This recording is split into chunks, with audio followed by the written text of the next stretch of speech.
Hey everybody, this is my thoughts on the open beta of the PC version of Star Wars Battlefront 2. No, not the one from 2005, that's a frankly much better game than this.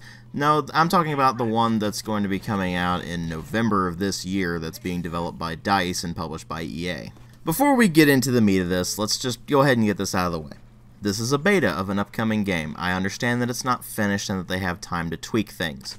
I don't think they're going to, because this game isn't really in need of tweaking so much as it's in need of completely overhauling certain systems. But I'll get to that in a moment. Let's go ahead and get something out of the way first. The previous Battlefront game that EA did wasn't just garbage, it was outright insulting. It had basically no content, it was the most casual of casual first-person and third-person shooters, and it ended up being blatantly, if you've played this game longer and unlocked more stuff, you're just going to win all the time.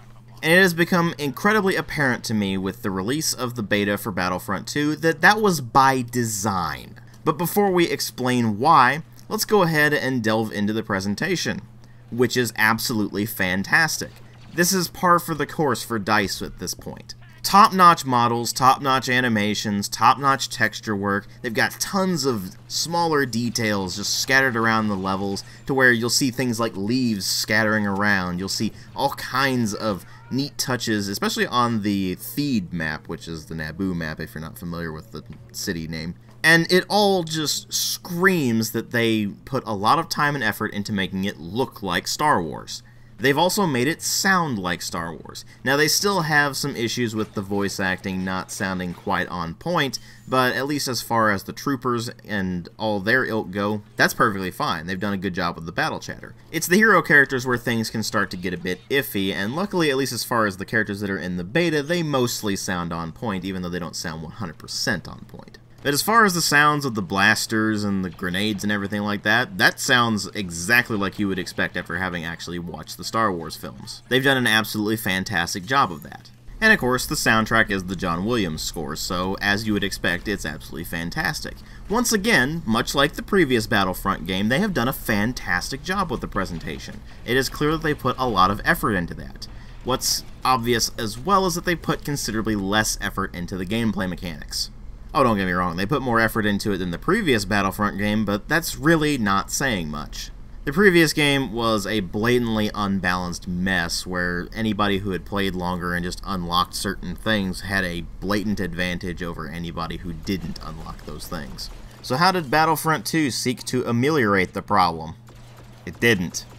Instead, it's almost worse, because now it's probably going to be pay to win. Obviously, you couldn't buy anything with real money during the beta, but I have a distinct feeling that they're going to have microtransactions in the game that are going to allow you to buy crates, which you then use to unlock star cards, which allow you to have different abilities or to have straight-up static bonuses.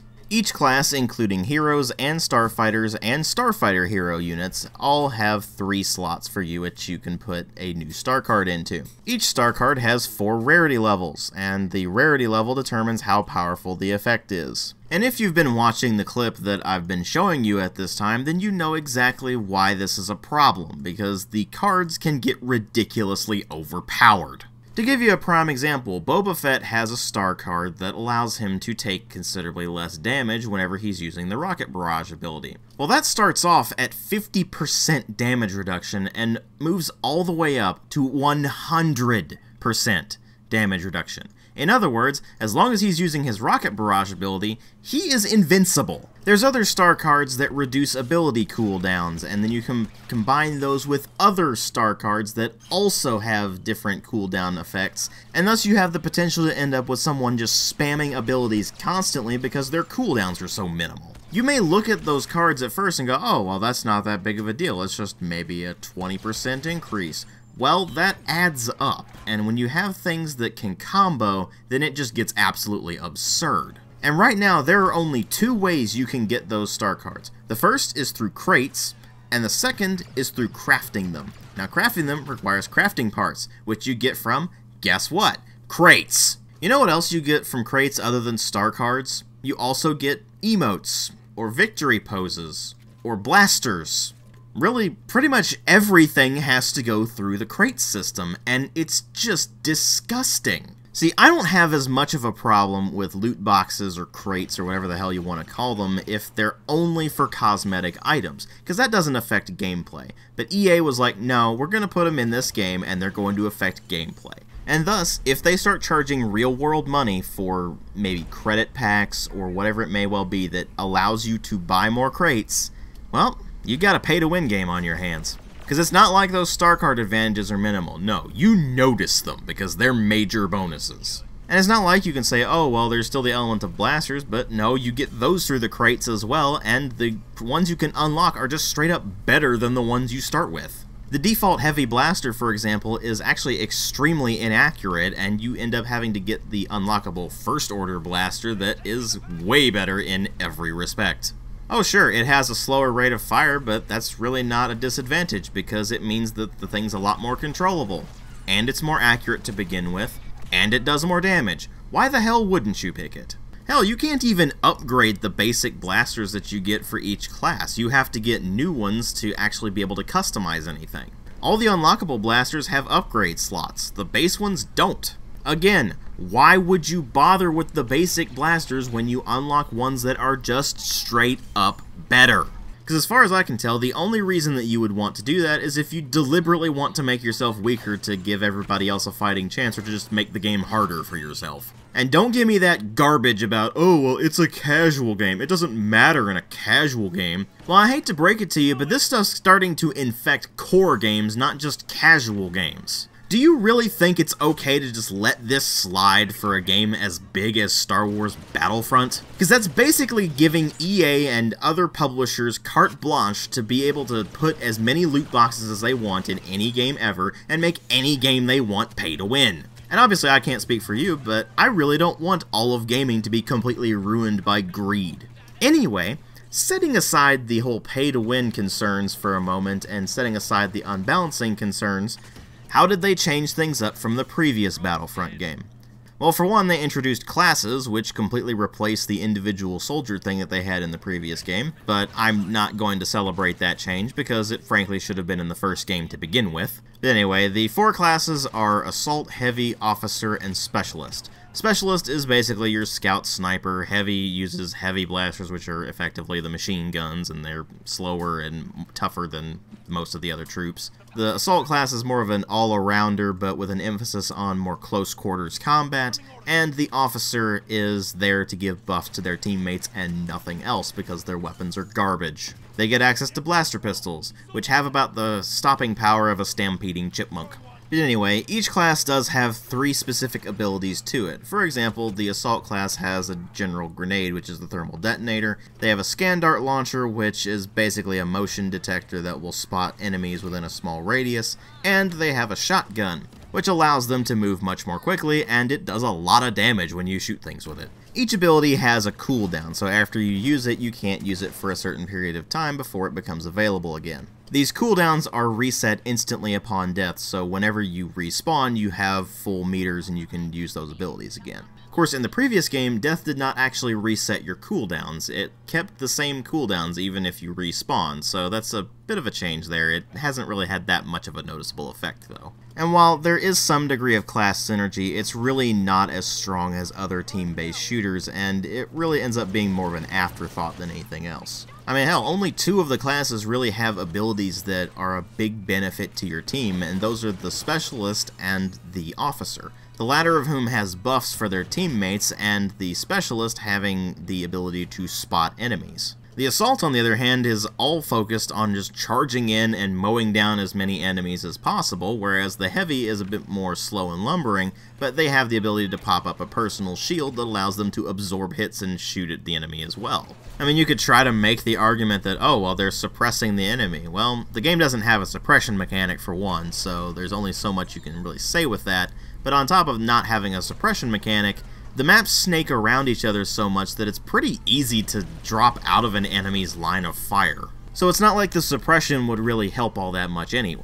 And it's not like you can form squads and spawn with your squads. I mean, you just have a spawn queue that you hop into, and anybody else who happens to be spawning at that time also hops into the queue with you. That doesn't make you part of a squad, it just means you're part of that particular spawn group. So instead of making some team-oriented pushes where you spawn on your squad leader and then you hop into the fray right at the get-go, they have it set up to where you just start at the spawn point and you run in like everyone else. It's not even like you can pick a spawn point. You are thrown into the game wherever the game wants you to be. This also means that it's relatively easy for spawn camping to happen in this thing, so that's something else to keep in mind. So despite the introduction of classes, they ultimately are ruined by the fact that there's really not much that actually coordinates everything for team play, and to make things worse, you have the star cards making things horrendously unbalanced. And then there are other changes they made to the game that are either a bit baffling, in the case of what they did to the starfighter controls, or steps in the right direction as far as what they did for vehicles and hero units go.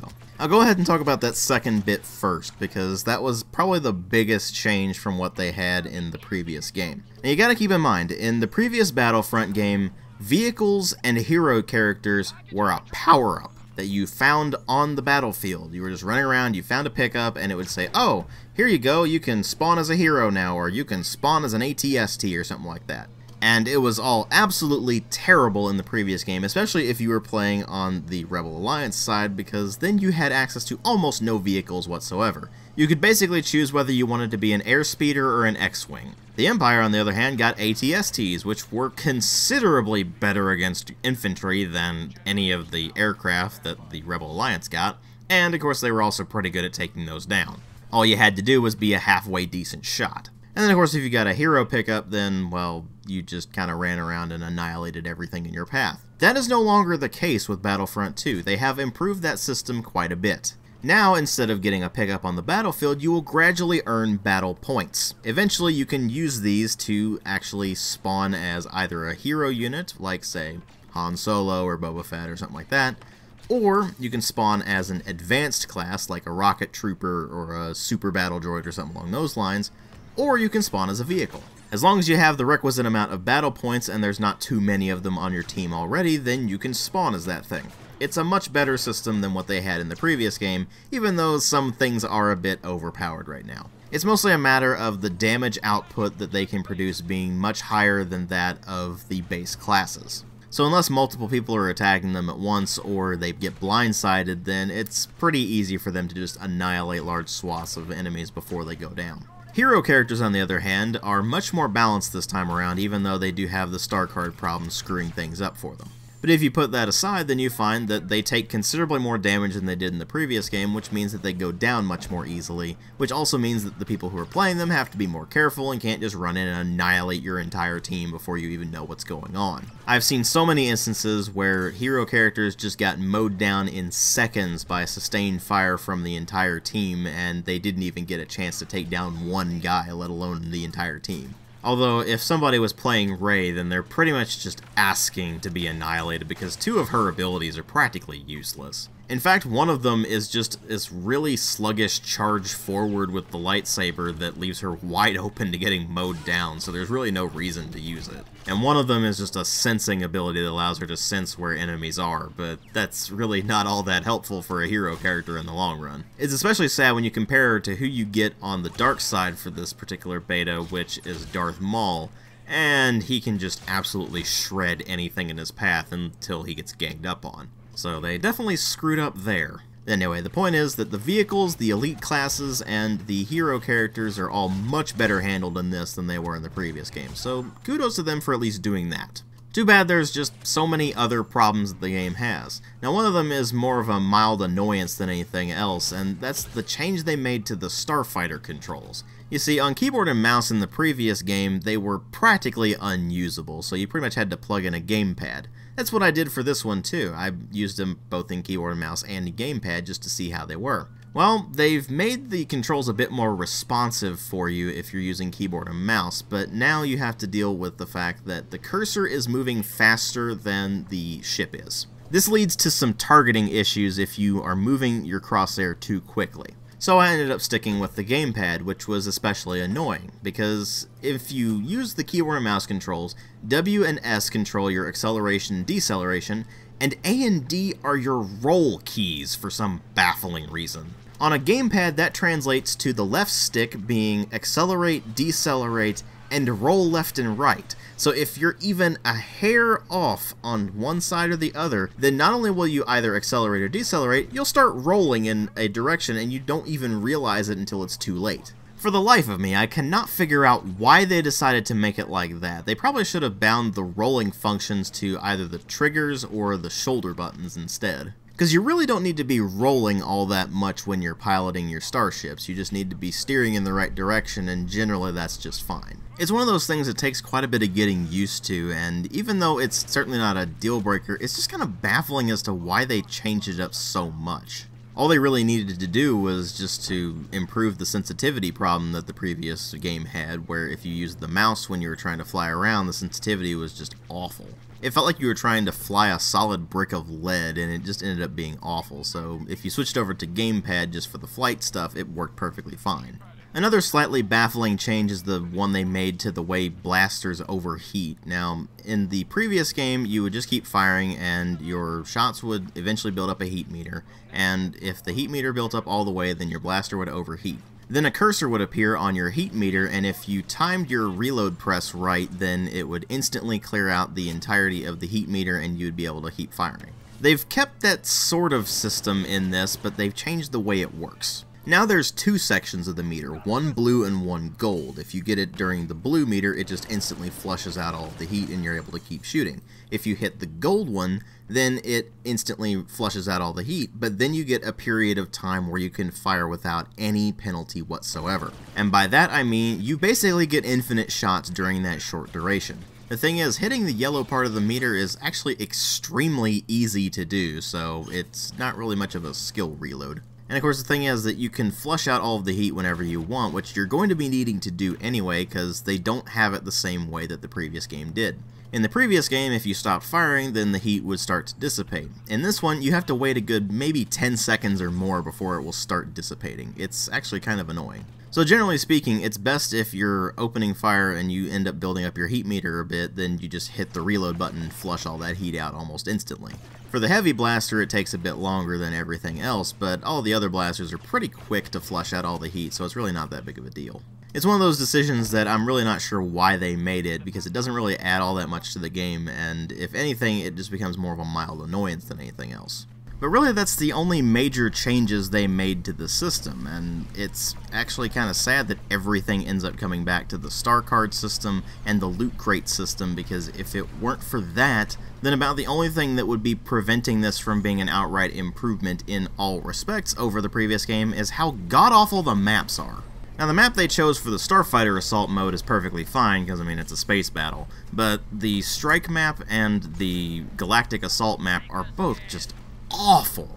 You remember how terrible the Operation Metro map in Battlefield 3 and 4 was? Well, they've pretty much brought that back with the Naboo map on this one. It's basically one really big corridor and a few side areas scattered in there to make things a bit less linear.